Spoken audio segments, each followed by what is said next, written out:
What is the government going to do about the protests on April 5th? I can tell you from experience, having organized and participated in countless protests. I was at Standing Rock, and the Lakota Sioux had called for veterans to come join them to stop the DAPL pipeline.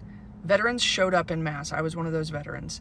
We were tasked with taking the bridge from the sheriff's office because the encampment near the bridge had been cut off to vehicle traffic, and so over 1,000 veterans marched on that bridge in a whiteout snowstorm.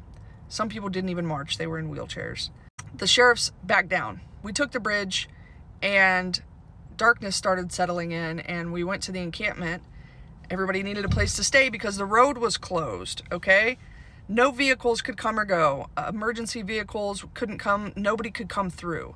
Part of the reason was the weather. Part of the reason was I think that it was their way of kettling us kind of in a dangerous situation because temperatures dropped below 30, 40 degrees below zero. I mean, it was very, very fucking cold. And nobody could get out. So we were stuck at this camp. So we all started huddling in tents. There were agitators at that protest, and they were inciting violence. They were encouraging violent protests for the next day. And one of the elders kicked the man out of the tent. And it's like dark. There's no way to get out of this encampment. It's very cold. And I was like, man, this guy's going to die. Like, we can't really kick him out. You know what I mean? He's going to perish in the cold.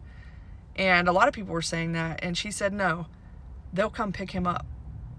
And I'm like, they? Who's they? You know? Sure enough, he walked to the road and someone came and picked him up. His friends, the people that paid him to come into that encampment and agitate.